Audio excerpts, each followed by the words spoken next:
So hello everyone, myself Avinash Madeshiya, currently pursuing MBBS from PGI Azamgarh. तो आज हमारे NEET अवतार सीरीज का ये ग्रेविटेशन वाला है।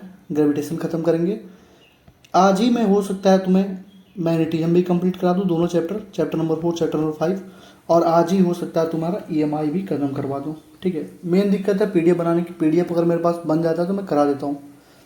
कल 4 घंटे PDF बनाया था। 4 घंटे में सोचो अभी आधा बस मैग्नेटिज्म मैं लिख पाया हूँ उस पर। इतना ज़्यादा, इतना मतलब वास्ट है वो। ठीक है, तो चलो स्टार्ट करते हैं ग्रेविटेशन को बिना टाइम वेस्ट किए। नीट अवतार सीरीज है, इसको फॉलो कर लेना, लाइक कमेंट शेयर कर दिया करो। ठीक है, क्वेश्चन प्रैक्टिस की बात रही तो क्वेश्चन प्रैक्टिस तुम्हें कराया जाएगा, ऐसा नहीं मैं छोड़ूंगा नहीं कुछ भी। कैपेसिटर वाले के क्वेश्चन में पार्ट 1 आ चुका है, पार्ट 2 भी जल्दी आएगी। पार्ट 2 और थर्मो का जो क्वेश्चन है सारा एक ही दिन आएगा, और उसमें मैं सारा कंप्लीट करा दूंगा, नीट और जेई दोनों का। ठीक है, चलो स्टार्ट करते हैं। देखो, ग्रेविटेशनल फोर्स, मैंने एक चीज़ तुम्हें बोली थी कि इलेक्ट्रो और ये दोनों सेम है। बस तुम्हें क्या करना है, जहाँ पे वहाँ पे के लिखता था यहाँ पे रख दो जी, जहाँ पे तुम चार्ज लिखते थे वहाँ पे रख दो मास। बस इतना ही तुम्हें चेंज करना है, सारा फॉर्मूला सेम होगा। यहाँ पे जो ग्रेविटेशनल फोर्स आ गया G(m1m2 अपन r²), वहाँ पे क्या था K Q1 Q2 अपन r², यही था ना। और यहाँ पे G(m1m2 अपन r² हो गया। अब इसके कुछ प्रॉपर्टी देखो।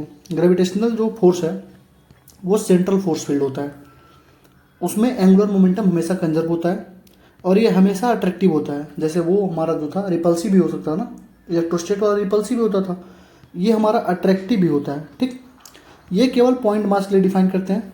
ये रिक्वायर्ड है कन्वेक्शन के लिए, यानी gravitational force is required for convection. ठीक, और gravitational force is independent of medium between two particles. कोई भी मीडियम डाल दो, ग्रेविटेशनल फोर्स उतना का उतना ही रहेगा। और gravitational force conservative force field है, यानी कि मैकेनिकल एनर्जी हमेशा कंजर्व रहती है। कोई भी मीडियम डाल दोगे कोई फर्क नहीं पड़ेगा। वहाँ पे मीडियम डालते थे तो चेंज हो जाता था। ठीक है, वहाँ पे 1/4πε0 K हो जाता था मीडियम डालने पे, जिसका डायरेक्टरी कांस्टेंट K होता था। यहाँ पे कोई फर्क नहीं पड़ता है। ठीक, जी का वैल्यू होगा 6.67 × 10⁻11 न्यूटन मीटर स्क्वायर पर kg²। CGS में लिखोगे तो 6.67 × 10⁻8 हो जाएगा, डाइन परसेंटेज स्क्वायर पर ग्राम स्क्वायर, डाइन सेंटीमीटर स्क्वायर पर ग्राम स्क्वायर। ठीक है, ये जो जी का वैल्यू उसको दिया था किसने, हेनरी कैवेंडिश ने। NCERT की लाइन है। ठीक है, किसने दिया था, हेनरी कैवेंडिश ने। फोर्स इक्वल टू होता है mass into acceleration, acceleration equal to होता है ओमेगा²।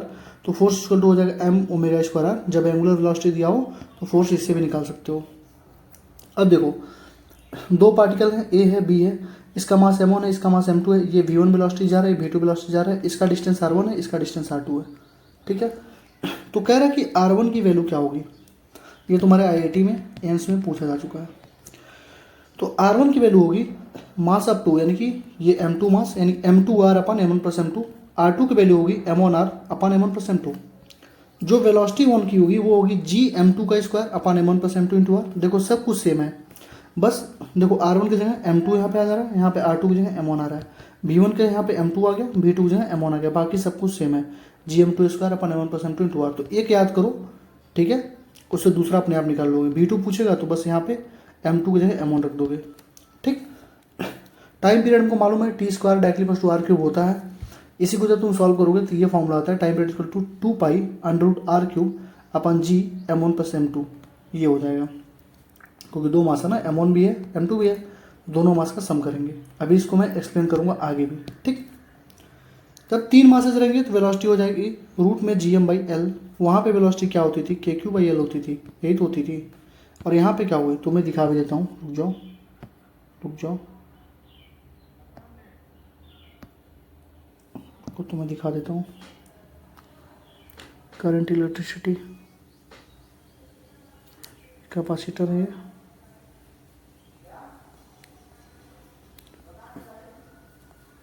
कहाँ गया, थर्मोडायनेमिक्स सेमीकंडक्टर मिल नहीं रहा क्या,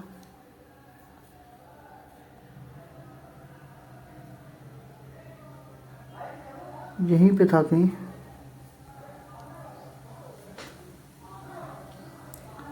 चलो यहीं पे था ना, मैं दिखा, हाँ नहीं, इलेक्ट्रोकेमिस्ट्री मिल नहीं रहा ना, इसी में यार बहुत ज़्यादा हो जाता तो मिलता नहीं है। चलो ठीक है, कोई दिक्कत नहीं है, तुम्हें तो पता है ये सारी चीज़ें। रुक जाओ, ठीक है, मैं समझाते जा रहा हूँ, ठीक है ना। 1 मिनट हमारा इसी में वेस्ट हो गया। तो 3 मासेज में वहाँ पे मैंने क्या बताया था, 3 मासेज में मैंने क्या बताया था कि जो वेलोसिटी हो जाएगी वो हो जाएगी के क्यू अपॉन एल रूट में, यहाँ पे क्या होगी जी एम बाई एल, के की जगह जी, क्यू की जगह M, time period 2 pi n/2 L³ by 3 GM, मालूम है सबको। अब देखो ग्रेविटेशनल पोटेंशियल, वहाँ पे क्या होता था, ग्रेविटेशनल वहाँ पे क्या होता, v इक्वल टू क्या होता था, जैसे इलेक्ट्रिक फील्ड क्या होता था minus D V by D R. यहाँ पे ग्रेविटेशनल पोटेंशियल जब निकालोगे, यहाँ पे जब निकालोगे, ये इंटेंसिटी हमारी, ठीक है, ये हमारी इंटेंसिटी, मैं लिख देता हूँ, रुक जाओ थोड़ा तुम्हें दिक्कत ना हो। इंटेंसिटी बोलो और फील्ड बोलो, इसको बोलते हैं, ठीक है। तो तुम्हें मालूम था, तुम्हें मालूम है कि भैया इलेक्ट्रिक फील्ड होती थी minus D V by D R, ठीक है। तो यहाँ पे इंटेंसिटी या ग्रेविटेशनल फील्ड कितनी हो जाएगी, minus D V by D R, same है फॉर्मूला।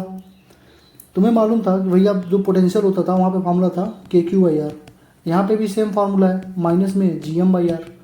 आर नेट लिखते हैं ना, आर प्लस एस लिख दिया हमने, पूरा डिस्टेंस लिख दिया, आर रेडियस हमारा कितना हाइट पे है वो हमारा, और माइनस इसलिए लिखते हैं क्योंकि माइनस में होता है, ठीक है, क्योंकि हमेशा अट्रैक्टिव होता है, हमेशा इनसाइड होता है, ठीक। अगर ए टू बी जाना है तुमको तो वहाँ पे फॉर्मूला था K Q one Q two upon one upon R two minus one upon R one. यहाँ पे क्या हो जाएगा, माइनस में G M M one upon R two minus one upon R one. कुछ नहीं है, बस वही फॉर्मूले हैं, बस माइनस लगाना है और के की जगह जी रखना है और क्यू वन की जगह एम रखो, क्यू टू की जगह स्मॉल एम रखो बस। क्योंकि वहाँ पोटेंशियल क्या होता है, जब तुम डेल्टा वी माइनस बी ए लिख रहे हो, बी ए माइनस बी बी लिख रहे हो, उसका मतलब वो तुम एनर्जी निकाल रहे हो ना, potential energy, change in potential energy मतलब क्या होता है, वर्क डन होता है, तो तुम वही निकाल रहे हो। तो यहाँ पे भी वही चीज़ होगा, minus G M M by R plus H minus G M M by R, यानी कि final distance upon initial, same चीज़ है, एक ही फॉर्मूला है, ठीक। हमेशा आर प्लस एच का ध्यान देना, पहले वाले में रेडियस तक होगा, दूसरे वाले में मान लो किसी हाइट एस तक गया तो आर प्लस एच कर देना, यही फॉर्मूला होता है, यही सब कुछ है, टोटल सेम है, वो कुछ चेंज ही नहीं होता है, ठीक है। आगे बढ़ो, देखो स्फेरिकल सेल है, वहाँ पे क्या बताया था मैंने, वहाँ पे इलेक्ट्रिक फील्ड होती थी G M by R square, नहीं K Q by R square, K Q by capital R square, और अंदर होती थी जीरो। तो यहाँ पे क्या होगा, G M by R square, surface पे G M by R square, अंदर क्या होगी, जीरो हो जाएगी, जब कब हो, स्फेरिकल सेल, ठीक है। लेकिन सॉलिड स्फेरिकल सेल का मतलब होता है होलो, क्या हो स्फेरिकल का मतलब होलो, सॉलिड है तो क्या बोला था मैंने कि जीरो नहीं होती है, उसमें क्या होगी, के क्यू बाई आर स्क्वायर था, तो यहाँ पे G M by R square बाहर हो गया, सरफेस पे हो गया G M by R square, R मतलब आर हो गया सरफेस पे, और अंदर हो जाएगा G M R upon R cube, वहाँ पे क्या था, K Q R upon R cube था। इसीलिए मैंने जब ग्राफ बनाया था वहाँ पे, तो मैंने बोला था कि इसका ग्राफ जो बनता है ऐसे जाके ऐसे बनता है, उल्टा थोड़ा सा, ठीक है, ये वाली ग्राफ ऐसे बनती है ना, एक से रुक जाओ, अंदर ऐसे बनती है क्योंकि डायरेक्टली पोस्ट टू आर होती है, और बाहर ऐसे बनती है इनवर्सली पोस्ट टू आर होती है स्क्वायर। तो सेम चीज़ है, K Q by R square G M by R square, G M by R square, और यहाँ पे G M R upon R cube आ गया, कोई भी चीज़ चेंज नहीं कर रहा हूँ। पोटेंशियल में मैंने क्या बोला था, अगर स्फेरिकल सेल है, ग्राफ देख लो, ग्राफ हमेशा देखो वेक्टर फॉर्म में जो ग्राफ होगा ये नीचे वाला, क्योंकि माइनस में होता है ना सारी चीज़ें, तो ये नीचे वाला ही ग्राफ सही होगा। लेकिन अगर ये ग्राफ ना दिया हो तो ऊपर वाला बना दो, ऐसे बना के ऊपर बना दो। ऐसा ग्राफ देखो, अंदर डायरेक्टली प्रोपोर्शनल हुआ, फिर ऐसे हो गया, सेम ग्राफ है, जो ग्राफ इलेक्ट्रोस्टैटिक में पड़े तो वही ग्राफ है, बार बार मैंने बताऊंगा कि इलेक्ट्रो वाला है, इलेक्ट्रो वाला है, ठीक है। ग्रेविटेशनल पोटेंशियल स्केलर क्वांटिटी होता है, और ये होता है क्या, वहाँ पे क्या होता है, वहाँ पे होता था बी इक्वल टू के क्यू बाई आर, यहाँ पे हो जाएगा जी एम बाई आर, लेकिन माइनस में, ठीक। तो जो भी ग्राफ बनाओगे निगेटिव एक्सिस में बनाओगे। तो यहाँ पे देखो outside the shell minus G M by R, surface पे या inside the shell G M by R, यानी कि तुम बाहर कोई अगर ले रहे हो इस पॉइंट पे तो होगा जी एम बाई आर, मान लो आर डिस्टेंस है, यहाँ सरफेस पे ले रहे हो तो होगा जी एम बाई आर, ये सरफेस मान लो रेडियस वो, यहाँ कोई पॉइंट ले रहे हो, मान लो इस एक्स पॉइंट पे ले रहे हो, एक्स पॉइंट पे ले रहे हो, ठीक है, तब भी तुम्हारा जी एम बाई आर ही होगा, इसका ध्यान रखना। जी एम बाई मान लो कह दिया 10 सेंटीमीटर, बताओ 15 सेंटीमीटर रेडियस था, 10 सेंटीमीटर में पूछा तो तब भी तुमको जी एम बाई आर ही लिखना है, ठीक लो, यहाँ पे देख लो जी एम बाई आर, ठीक है। अब सॉलिड स्फीयर की वजह से पता ही सबको K Q by R, G M by R हो गया, जी एम बाई आर हो गया। इनसाइड क्या होता था, इनसाइड वहाँ पे होता था K Q 3 R square minus R square upon 2 R cube, यहाँ पे क्या होगा G M 3 R square minus R square upon 2 R cube. जिसको फॉर्मूला है तो उसको कोई दिक्कत ही नहीं होगी। सेंटर पे कितना होगा potential 1.5 into B of surface, यानी कि जितना सरफेस का पोटेंशियल होगा उसका 3/2 जो होता है वो सेंटर पे होता है, लेकिन माइनस में होता है बस। जो भी फॉर्मूला वहाँ था वही फॉर्मूला यहाँ है, ठीक। अगला चीज़ देखो, ग्रेविटेशनल फील्ड इंटेंसिटी, यानी वहाँ पे इलेक्ट्रोस्टैटिक फील्ड था, यहाँ पे ग्रेविटेशनल फील्ड बात करेंगे। तो वहाँ पे ये होता है इंटेंसिटी इक्वल होता है फोर्स पर यूनिट मास या GM बाई आर स्क्वायर। यहाँ तक आई होप कोई दिक्कत नहीं होगी किसी को। GM बाई आर स्क्वायर ये वेक्टर क्वांटिटी होता है, फील्ड हमेशा इनसाइड होती है, इसलिए हमेशा उसको डायरेक्शन में -r का वैल्यू लेके चलते हैं, ठीक है। ये देख लो M1 है M2 है, वहाँ पे Q1 Q2 था, बीच में हमारा एक पॉइंट था, बोलते हैं उसको न्यूट्रल पॉइंट। तो न्यूट्रल पॉइंट कहाँ पे होगी, तो वहाँ पे था रूट में Q1R अपन रूट में Q1 प्लस रूट में Q2। तो यहाँ पे क्या हो जाएगा, रूट में M1R अपन रूट में M1 प्लस M2, यानी x पॉइंट पे ए न्यूट्रल पॉइंट होगी, इसका वैल्यू ये होगा M1 होगा, ठीक है। पोटेंशियल कितना होगा, माइनस में G/D रूट में M capital M plus small m root में स्क्वायर। ये ध्यान रखना, ये इंपॉर्टेंट है, ठीक है। मान लो पूछ लिया इस x वाले पॉइंट पे न्यूट्रल पॉइंट पोटेंशियल कितना होगा, तो लिखोगे क्या, -G/D रूट में capital M plus small m का स्क्वायर, ठीक है। Acceleration due to gravity at the surface upward, surface upward पे कितना होता है, जी का वैल्यू होता है, जी इक्वल होता है GME अपन R का स्क्वायर, ठीक है। यहाँ से तुम्हें दिखेगा GME इक्वल हो गया GRE का स्क्वायर हो गया। जब डेंसिटी के टर्म में लोगे, क्योंकि density mass equal to density equal होता है मास अपन वॉल्यूम, तो मास इक्वल टू क्या हो जाएगा, डेंसिटी इंटू वॉल्यूम। जब इसको पुट करोगे तो हो जाएगा 4/3 पाई रो GRE, क्या होगा 4/3 पाई रो GRE। इसको ध्यान रखना, बहुत इंपॉर्टेंट है, ठीक। स्मॉल चेंजेस के लिए जब लेस देन 5% चेंजेस हो, 10% चेंजेस हो, तो तुम्हें यहाँ पे मिलेगा delta G upon G equal to directly post to mass है, तो delta M upon M inversely post to radius है, तो माइनस में 2 डेल्टा R/R। मैं ऑलरेडी UDM में तुम्हें एक कॉन्सेप्ट बता चुका हूँ, ठीक है। स्मॉल चेंज के लिए हो जाएगा। देखो ग्रेविटी G का वैल्यू इंटू हाइट कांस्टेंट होता है, नहीं G इंटू H कांस्टेंट होता है, तो G of earth H of earth equal to G of planet into H of planet. मान लो पूछा ग्रेविटी G है, हाइट ऑफ अर्थ 20 है, तो ग्रेविटी ऑफ प्लानट कितना होगा, अगर हाइट ऑफ प्लानट 40 है, तो यहाँ से सॉल्व कर सकते हो G into H equal to GP into HP से, ठीक है। अब जाओ यूनिफॉर्म सर्कुलर रिंग में, ये हमारा फिगर था, वहाँ पर भी यही फिगर था। वहाँ पे होता था KQ1 Q2 अपान R square plus x square 3/2। यहाँ पे क्या हो जाएगा GMR अपान R square plus square 3/2। Centre पे वहाँ पर भी जीरो था, यहाँ पर भी जीरो था, और R इक्वल टू R/√2 पे हो जाता था मैक्सिमम, वहाँ पर भी यहाँ पर भी मैक्सिमम हो जाएगा, ठीक है। सारा चीज़ सेम होता है। पोटेंशियल देख लो रिंग के वजह से 3 सेगमेंट पे पोटेंशियल कितना होगा, माइनस में GM रूट में R square plus x square, ठीक है। वहाँ पे क्या होता था KQ अपान रूट में R square plus x square, यहाँ पे क्या होगा माइनस में GM रूट में R square plus x square. Centre पे कितना होगा -GM/A, यानी कि सेंटर पे कितना होगा -GM/A, जितना डिस्टेंस सेंटर पे क्या होगा मिनिमम होगा। यहाँ पे सेंटर पे जीरो होता है इलेक्ट्रिक फील्ड, यहाँ पे सेंटर पे पोटेंशियल क्या होता है मिनिमम होता है, जीरो नहीं होता मिनिमम हो जाता है, ठीक। ये ग्राफ है अर्थ के, ठीक है, अर्थ के, ठीक सरफेस पे हो तो वहाँ पे ग्रेविटी मैक्सिमम होगी, ऊपर जाओगे तो भी ग्रेविटी कम होगी, नीचे जाओगे तो भी ग्रेविटी कम, कंसेप्ट है, ठीक है। हाइट के साथ क्या इसका रिलेशन है, हाइट के साथ gravity at height H equal to हो जाता है G1 plus H upon RE का होल स्क्वायर है, ठीक है। इसी को तुम लिख सकते हो GME अपान RE प्लस क्या होता है GME अपान R स्क्वायर होता है ना, वहाँ पे तुम लिख दो GME RE प्लस H का स्क्वायर, क्योंकि हाइट H इस डिस्टेंस पे चला गया उसके वजह से। GME की जगह क्या लिख सकते हो GRE स्क्वायर लिख सकते हो, क्योंकि G इक्वल टू क्या होता है GME अपान R स्क्वायर, तो GME की जगह GRE स्क्वायर, बस ये पहले में वैल्यू पुट करके ये लिख दी, ठीक है। अगर हाइट रेडियस से बहुत कम है, जैसे रेडियस पर लगभग 6400 किलोमीटर होता है, तो अगर 100 किलोमीटर से कम है तो तुम वहाँ पे G डैश इक्वल टू यानी कि G एट हाइट, ठीक है, क्या है G at height is equal to G at surface 1 - 2H upon RE लिख सकते हो। यहाँ से सॉल्व कर सकते हो, इसी क्वेश्चन से लगभग सारे क्वेश्चन सॉल्व होते हैं, इसी से ना हो तो इससे सॉल्व कर लो, ठीक। वेट एट हाइट मान लो ये M से मल्टीप्लाई कर दो दोनों में तो वेट हो जाएगा, तो weight at height equal to हो जाएगा weight of surface 1 plus H का R का स्क्वायर, ये फॉर्मूला है। M से मल्टीप्लाई कर दो, M से मल्टीप्लाई कर दो तो वेट हो गया, weight at height equal to weight at surface 1 plus H upon R का होल स्क्वायर, यही है, ठीक है। एब्सोल्यूट डिक्रीज पूछेगा तो डेल्टा G क्या हो जाएगा 2GH अपन R हो जाएगा। फ्रैक्शनल डिक्रीज पूछेगा तो डेल्टा G अपन G क्या हो जाएगा माइनस में 2H अपन R, और परसेंटेज डिक्रीज पूछेगा तो 2H अपन R इंटू 100 कर देना, यानी 2GH अपन R। एब्सोल्यूट पूछा तो डेल्टा G अपन G हो गया तो एक G से G कट जाएगा तो -2H अपन R, और परसेंटेज में 2H अपन R इंटू 100%, ठीक है। डेप्थ के साथ जाओगे तो हमेशा सरफेस से मेजर कर, जैसे मान लो यहाँ पे ना, तो यहाँ से डेप्थ मेजर करेंगे कितना x आया या 2x आया कितना भी, तो हमेशा सरफेस से मेजर करेंगे पहली चीज़, और उसका फॉर्मूला होता है G at depth is equal to होगा G at surface 1 - D upon RE। वहाँ पे क्या था G dash equal to G at surface 1 - 2H upon RE, 2 times height का था, यहाँ पे बस एक टाइम डेप्थ का होगा, ठीक है। किसी भी डेप्थ के लिए एप्लीकेबल है, कितना भी डेप्थ है। एब्सोल्यूट के लिए क्या रखोगे GD/R, वहाँ पे था 2GH/R, बस यहाँ पे क्या हो गया GD/R हो गया। फ्रैक्शनल में माइनस डी बाई आर हो जाएगा और परसेंटेज में minus D upon R into 100 करके डायरेक्ट लिख दो, ठीक है।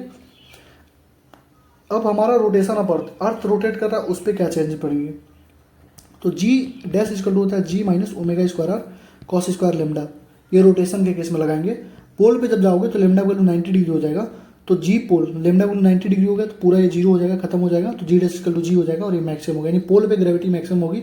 इक्वेटर पे लेमडा इक्वल टू जीरो होगा तो जी इक्वेटर पे क्या हो जाएगा, ये जीरो होगा ना, कॉस जीरो कितना होता है 1 होता है, तो ये पूरा 1 हो जाएगा, तो हो जाएगा G dash equal to G minus omega square R, यानी कि मिनिमम हो गया, यानी पोल पे मैक्सिमम और यहाँ पे इक्वेटर पे मिनिमम होता है, ठीक है।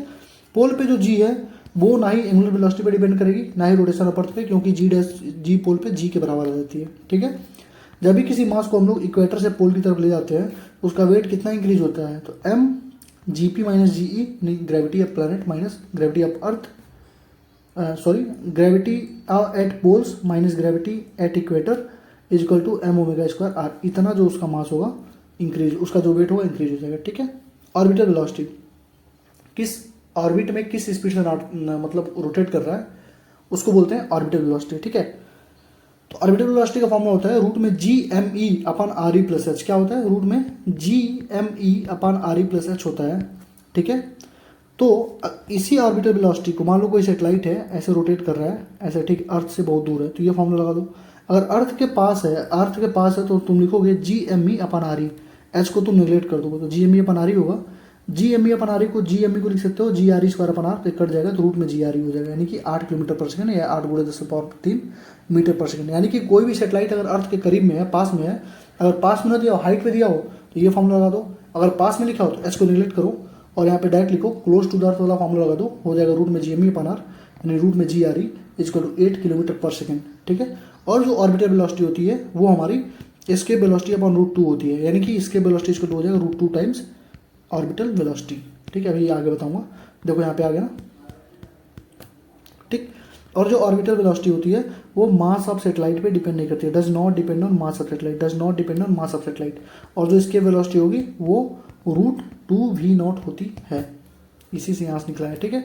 तो v0 इंक्रीज बाई 41.4%, यानी कि अगर तुम देख रहे हो कि जब एस्केप वेलोसिटी की अगर बात करोगे तो एस्केप वेलोसिटी √2 टाइम्स v0 है, यानी कि v0 कितना बढ़ गया, √2 का मतलब 1.414, यानी कि 44%, 41.4% बढ़ गया, यानी कि v0 इंक्रीज कर गया 41.4% से, या काइनेटिक एनर्जी हमारी डबल हो गई। ये दोनों याद रखना बहुत इंपॉर्टेंट है, ठीक है, हर जगह काम आएगा।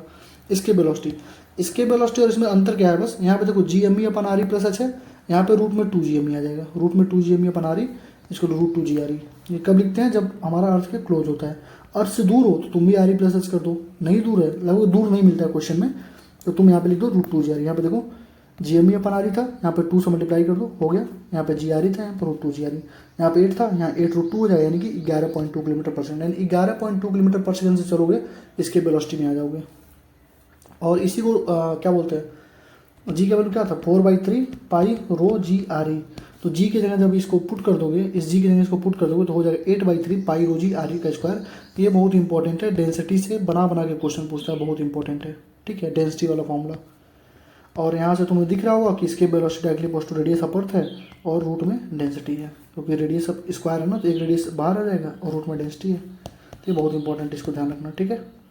अब आ जाओ इसके वेलोसिटी मास ऑफ बॉडी पे और एंगल ऑफ पोजीशन पे डिपेंड नहीं करती। 30 डिग्री से फेंको, 50 डिग्री से फेंको, उसको फर्क नहीं पड़ेगा। 30 किलो का बॉडी है, 50 किलो का बॉडी है, उससे फर्क नहीं पड़ेगा। लेकिन मास ऑफ प्लैनेट पे डिपेंड करती है, मास ऑफ बॉडी पे डिपेंड नहीं करती, लेकिन मास ऑफ प्लैनेट पे डिपेंड करती है। किस मास पे है, किस प्लैनेट पे है वो डिपेंड करेगी, लेकिन उसका जो तुम फेंक रहे हो उसकी मास कितना उस पर डिपेंड नहीं करेगी।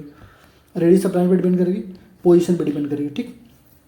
हाइट एच पे इसके वेलोसिटी क्या हो जाएगी, रूट में 2 G M E R E plus H, वही बताया हूँ रूट में, जैसे वहाँ पे क्या था जी M E upon are E plus H था, यहाँ पे 2 से मल्टीप्लाई कर दो, रूट में होता ही है। जब गिवन स्पीड बी एस्केप से ज़्यादा, यानी कि जो भी हम लोग स्पीड दे रहे हैं इसके वेलोसिटी से ज़्यादा हो जाएगी, तो आर इनफाइनाइट से ज़्यादा हो जाएगा, यानी कि जो रेडियस होगा ना, जो हमारा डिस्टेंस होगा वो इनफाइनाइट से ज़्यादा हो जाएगा। यानी कि अगर 11.2 किलोमीटर पर सेकंड से ज़्यादा की स्पीड से हम कुछ फेंक देंगे तो इनफाइनाइट डिस्टेंस को ट्रेवल करेगा, इंटरस्टेलर स्पेस में चला जाएगा।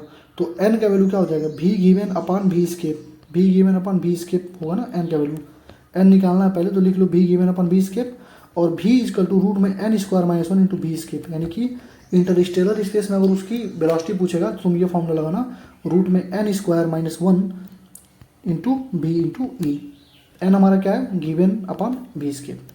जब गिवन स्पीड हमारा कम है वी स्केप से, यानी एन इज लेस देन 1 है, तो हाइट कितना मैक्सिमम जाएगी, यहाँ तो इनफाइनाइट में चलेगी, लेकिन कम है ना तो कुछ हाइट ट्रेवल करके वापस आ जाएगी, तो हाइट मैक्सिमम कितना होगा, N square R E 1 minus N square. N क्या है, V given upon V escape, N square R E 1 minus N square. ठीक है, सरफेस अपर से उसकी वो हाइट हो जाएगी। सरफेस अपर से सेंटर से नहीं है, सेंटर से लिखना होगा तो एक आर और जोड़ना पड़ेगा, रेडियस होगी ना एक, जैसे यहाँ से वो हाइट होगी, और सेंटर से पूछेगा तो आर जोड़ देना उसमें।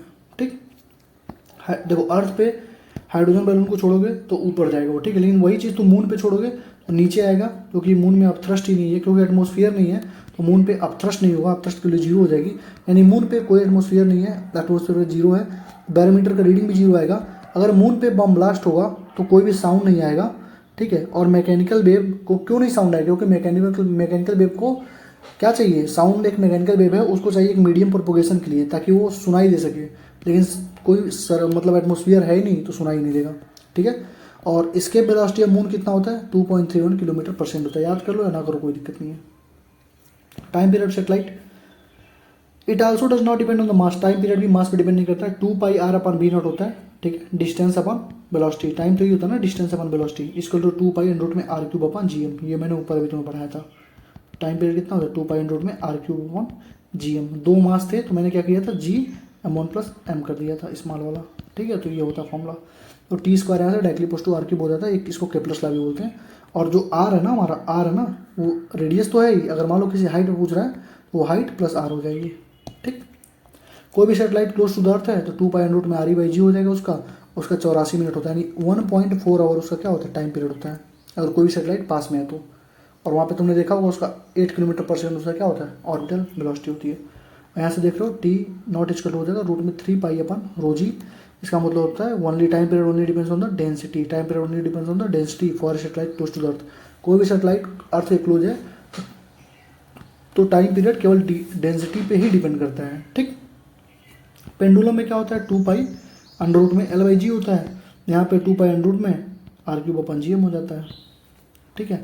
अब देखो बहुत इंपॉर्टेंट कंसेप्ट है, अगर ग्रेविटेशनल फोर्स इनवर्सली प्रोपोर्शनल है nth पावर ऑफ डिस्टेंस, यानी कि मान लो लिखा है force is inversely proportional to 1 upon R power minus 4, तो जो वेलोसिटी होगी ना वी नॉट होगी, ऑर्बिटल वेलोसिटी होगी, वो आर 1 माइनस 4 अपॉन 2 हो जाएगी, आर 1 माइनस 4 अपॉन 2 हो जाएगी, तो 1 माइनस 2 हो जाएगी, यानी कि आर पावर माइनस 1 हो जाएगा। आई होप की चीज़ें तुम्हें समझ में आ गई होंगी, ठीक। यानी जितना भी इनवर्स पावर में दिया हो एन का वैल्यू यहाँ पे पुट कर दो, उतना वेलोसिटी, यानी वेलोसिटी किस पावर में हो जाएगी, आर पे power 1 minus N by 2, time period हो जाएगा आर पे पावर एन प्लस 1 बाई 2। बहुत इंपॉर्टेंट कंसेप्ट है, ध्यान रखना, बड़े बड़े क्वेश्चन सॉल्व कर दोगे। Additional velocity overcome earth gravitational pull, यानी अर्थ जितने ग्रेविटी से हमको खींच रही है, कितना एडिशनल वेलोसिटी लगा दिया जाए कि हम लोग उसके पार चले जाएं। तो एडिशनल वेलोसिटी का फॉर्मूला होता है, इसके वेलोसिटी जो भी होगी उसमें से ऑर्बिटल वेलोसिटी घटा दो, इसके वेलोसिटी होती है रूट में 2 B not minus B not कर दो, खत्म हो जाएगा। एडिशनल एनर्जी कितना लगेगी, माइनस में G M M upon 2 R plus S, ठीक है। एनर्जी देखो, एनर्जी जो काइनेटिक एनर्जी का फॉर्मूला होता है वो होता है जी एम ई, यानी कि G into mass of earth into M, यानी मास ऑफ प्लैनेट कुछ भी हो, upon 2 R equal to half M B square. तो G M E M upon 2 R हो गया। पोटेंशियल एनर्जी क्या हो जाएगा, माइनस में G M E M upon R हो जाएगा। एनर्जी यानी टोटल एनर्जी क्या होगा, दोनों को जोड़ दो तो माइनस में G M E M upon 2 R. यानी तुम देख रहे होगे जितना काइनेटिक एनर्जी है, काइनेटिक एनर्जी को से याद कर लो, काइनेटिक एनर्जी जितना है उसी का माइनस लगा दोगे तो टोटल एनर्जी आ जाएगा, और उसी का मतलब ये जो है ना अपन 2 आर है, उसी का 2 गुना क्या हमारे पास पोटेंशियल एनर्जी है, ठीक है। 2 गुना नहीं, 1/2 है ना, उसी का आधा, ये 2 आर है ना ये, यानी पोटेंशियल एनर्जी का आधा जो है, यानी U बाई 2 जो होगा वो काइनेटिक एनर्जी होगा, ठीक है। ये चीज़ तुम्हें वर्क पावर एनर्जी में अच्छे समझाई जाएगी, तो ये याद कर लो, एक याद करो, माइनस लगा दोगे तो टोटल एनर्जी हो गया, और 2 हटा दोगे यानी 2 गुना कर दोगे, इसका 2 गुना कर दोगे तो पोटेंशियल एनर्जी आ जाएगा। तो इसको एंगुलर मोमेंटम के टर्म लिखना है तो L square upon 2 M R square minus में L square upon M R square, ये हो जाएगा माइनस में L square upon 2 M R square. तो एक ये याद कर लो, उसी से लिख लेना अपना। तुम्हें यहाँ दिख रहा होगा काइनेटिक एनर्जी जो है वो टोटल एनर्जी का मॉड है, यानी कि अगर ये मान लो माइनस 13.6 है तो काइनेटिक एनर्जी 13.6 हो जाएगा, और ये कितना हो जाएगा 13.6 अपन 2, आधा हो जाएगा, ठीक है। बाइंडिंग एनर्जी पूछेगा तो टोटल एनर्जी का मॉड निकाल दो, मतलब टोटल एनर्जी मान लो लिखा है -13.6, तो उसको 13.6 कर दो, मॉड मतलब प्लस कर दो, तो बाइंडिंग एनर्जी आ जाएगी। पोटेंशियल एनर्जी पूछेगा तो स्केप एनर्जी पूछेगा तो पोटेंशियल एनर्जी का मॉड कर दो, ठीक है। ग्राफ बना लो, काइनेटिक एनर्जी तो प्लस में है तो ऐसे ग्राफ बनेगा क्योंकि 1/r है ना, तो ऐसे ग्राफ बनेगा, ठीक है। लेकिन टोटल एनर्जी का ग्राफ ऐसे बनेगा, पोटेंशियल कैसे, यानी कि नीचे जो होगा वो पोटेंशियल एनर्जी होगा, नीचे क्या होगा पोटेंशियल एनर्जी होगा, नीचे पोटेंशियल एनर्जी होगा, क्योंकि पोटेंशियल एनर्जी ज़्यादा है, पोटेंशियल एनर्जी ज़्यादा है, देखो क्या है माइनस में G_me/r है और ये 2r है, यानी पोटेंशियल एनर्जी ज़्यादा है। लेकिन निगेटिव में जो ज़्यादा होता है, वो कम होता है। -10 और -20 में निगेटिव में ज़्यादा कौन है, 20 -20 है, लेकिन वैल्यू अगर कम किसकी है अभी, -20 की, क्योंकि -10 -20 से ज़्यादा होगा, इसलिए जो पोटेंशियल एनर्जी ग्राफ बनेगा वो नीचे बनेगा, ठीक है, वो और कम बनेगा, ठीक। बाइंडिंग एनर्जी ऑफ सेटेलाइट अभी बताया हूँ, टोटल एनर्जी का माइनस कर दो, यानी कि टोटल एनर्जी अगर 13.6 था माइनस में, क्योंकि टोटल एनर्जी तो हमेशा निगेटिव में आएगा, उसी को माइनस एक बदल यानी प्लस में आ जाएगा, यानी कि टोटल प्लस में आ जाएगा। तो Gm/2r L²/2mr², यानी कि ये बाइंडिंग एनर्जी जो है वो काइनेटिक एनर्जी ही होती है, ठीक। L=mv0/r होता है एंगुलर मोमेंटम, तो यहाँ से L=mv0 की जगह Gm/r कर दो, ठीक है। वर्क डन अगर कहेगा कि H=3r था, वहाँ से हमने 2r पे कर दिया, या 2r से हमने 3r पे ले गए, ठीक है, तो बताओ वर्क डन कितना होगा। तो वर्क डन का फॉर्मूला होगा mgh 1+h/r, या डेल्टा यू भी वर्क डन के बराबर होता है, U final minus U initial, mgr root में mgr ब्रैकेट में n/n+1, n कैसे निकालोगे, h का वैल्यू 3r है, n का वैल्यू 3 हो जाएगा, h का वैल्यू 2r है, n का वैल्यू 2 हो जाएगा। इससे निकालोगे तब भी आएगा, इससे निकालोगे तब भी आएगा, ये आसान होता है, ठीक है, इससे निकालने तो याद लो, ट्रिक होता है ये। मास अपर तुमको मालूम है 6×10⁴ होती है। प्लानिटरी मोशन एंगुलर मोमेंटम हमेशा कंजर्व होगा, कोई भी टॉर्क नहीं होगा ग्रेविटेशनल फोर्स में, ठीक है। L=mvr होता है, mvr कांस्टेंट होता है, यहाँ से जब ये कांस्टेंट हो गया तो b इनवर्सली प्लस 1/r हो गया, यानी कि मिनिमम डिस्टेंस होगा उसको पेरिजी बोलेंगे, स्पीड मैक्सिमम, क्योंकि velocity inversely proportional to radius हो गई। इसका मतलब ये हुआ कि अगर डिस्टेंस कम होगा तो वेलोसिटी मैक्सिमम होगी, तो डिस्टेंस कम होगा तो वेलोसिटी मैक्सिमम होगी, और डिस्टेंस कम होने का मतलब क्या हुआ, पास हो, डिस्टेंस कम होने का मतलब तुम पास हो, तो पेरिजी से याद करो, पास पास पास, मिनिमम डिस्टेंस है तो पेरिजी मतलब पास, पी से पास, मैक्सिमम डिस्टेंस का या अपने आप याद हो जाएगा, अपोजी, स्पीड मिनिमम हो जाएगा, डिस्टेंस ज़्यादा तो स्पीड मिनिमम, डिस्टेंस ज़्यादा स्पीड मिनिमम। तो यहाँ से velocity at A upon velocity at P equal to radius of P upon radius of P, perigee apogee, perigee मतलब पास और ये मतलब दूर, equal to B minimum upon B maximum equal to 1 - e upon 1 + e। E क्या होता है, eccentricity होता है, ई का वैल्यू अगर 0 है तो सर्कुलर ऑर्बिट है, ई का वैल्यू 0 से लेकर 1 के बीच में है इलिप्टिकल ऑर्बिट होगा, ई का वैल्यू 1 है तो पैराबोलिक ट्रैजेक्टरी होगा। इतना पढ़ लोगे यार, IIT क्वेश्चन भी सॉल्व कर दोगे, ठीक है। जियो स्टेशनरी सेटेलाइट हमारे क्या होते हैं, आर्टिफिशियल सेटेलाइट होते हैं, जैसे मून जो है ना हमारा वो नेचुरल सेटेलाइट है, लेकिन जो हम लोग भेजते हैं ना वो जियो स्टेशनरी सेटेलाइट होता है, आर्टिफिशियल। तो उसका जो जियो स्टेशनरी सेटेलाइट होगा उसका जो रोटेशन होगा हमारे अर्थ की तरह ही होगा, वो भी वेस्ट से ईस्ट की तरफ, अर्थ हमारा वेस्ट से ईस्ट की तरफ रोटेट करता है, तो ये भी रोटेट करेगा वेस्ट टू ईस्ट की तरफ, और उसका टाइम पीरियड भी अर्थ का इतना होगा 24 घंटा, हाइट जो होगा उसका वो 6r हो जाएगा, यानी कि जो अर्थ का रेडियस है उसके 6 गुना हाइट होगा किसका, जियो स्टेशनरी सेटेलाइट का, और उसका वी नॉट जो ऑर्बिटल वेलोसिटी 3.1 km/s होगा, ठीक है। एक होता है पोलर सेटेलाइट नॉर्थ से साउथ की तरफ ट्रेवल करता है, उसका हम लोग काम लेते हैं weather forecasting, TV signal, cloud वगैरह देखने में, बादल वगैरह देखने में, ठीक है। उसका टाइम पीरियड होता है 100 मिनट और हाइट होता है 500 से 800 किलोमीटर। ये पोल है, ये रेडियस है, इक्वेटर है, तो रेडियस ऑफ इक्वेटर पोल से ज़्यादा होगी क्योंकि इस डिस्टेंस पे है ना, तो ये डिस्टेंस ज़्यादा होगी, तो radius of equator radius of pole से ज़्यादा है तो 21 किलोमीटर ज़्यादा होता है, यानी कि रेडियस ऑफ इक्वेटर जो है 21 किलोमीटर ज़्यादा होता है रेडियस ऑफ पोल से। तो जिसका रेडियस ज़्यादा होगा उसका क्या होता है, ग्रेविटी क्या ज़्यादा होती है, पोल पे मैक्सिमम होती है और यहाँ पे मिनिमम होती है, इतना ध्यान रखना। तो बस ये थोड़ा सा कंसेप्ट था। Work done in changing orbit, अगर तुम ऑर्बिट चेंज करते हो तो उसमें वर्क डन कितना होगा, तो उसमें वर्क डन होगा U2 - U1 Gmm/2, Gmm यानी पहले का मास दूसरे का मास अपन 2 1/r1 - 1/r2 हो जाएगी, ठीक है। केप्लर्स ला के 3 नियम थे, पहला ला था, दूसरा था, तीसरा। पहला ला जो होता है वो बोलता है कि जो पाथ ऑफ प्लैनेट है इलिप्टिकल होते हैं। इलिप्टिकल पाथ के बारे में किसने बताया था बताओ, सोमरफेल्ड ने। किसने बताया था, सोमरफेल्ड, कई बार बता चुका हूँ, ठीक। सेकेंड ला होता है एंगुलर मोमेंटम कंजर्व होता है, ये बताता है law of area, second law को बोलते हैं लॉ ऑफ एरिया। ये कहता है कि जो एरियल वेलोसिटी होगी यानी dA/dt जो होगी वो L/2m यानी एंगुलर मोमेंटम अपन 2m जो होगी वो कांस्टेंट होगी, ठीक है, ये यूज़ कर लेना। थर्ड लॉ कहता है कि लॉ पीरियड है ये T² डायरेक्टली r क्यूब भी बता चुका हूँ, तो T² directly r max + r minimum अपन 2 का क्यूब हो जाता है। r क्यूब लिख दो या r maximum दिया हो प्लस r minimum अपन इसका क्यूब अपन 2 कर दो।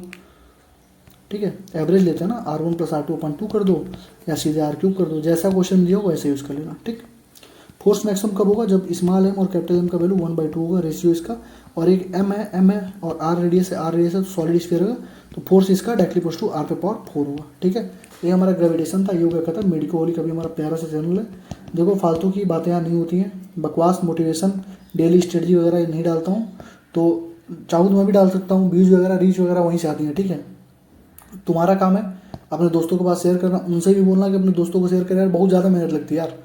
4 घंटे से कल मैग्नेटिज्म की बना रहा हूँ PDF, अभी जाके समझ लो आधा हुआ है, अभी 4 घंटे और बैठूंगा तब जाके वो चीज़ें होंगी। ठीक है, मैग्नेटिज्म तब आएगा तुम्हारे पास। ये मेडिको होली का भी हमारे चैनल का नाम है। ठीक है, ये टेलीग्राम है, टेलीग्राम का चैनल है, तुमको लिंक डिस्क्रिप्शन में मिल जाएगी, PDF और नोट्स के लिए इसको ज्वाइन कर लेना। ठीक, ये नीट अवतार सीरीज है, पूरा फिजिकल केमिस्ट्री पढ़ा चुका हूँ, 100% गारंटी है, एक क्वेश्चन इसके बाहर आएगा नहीं।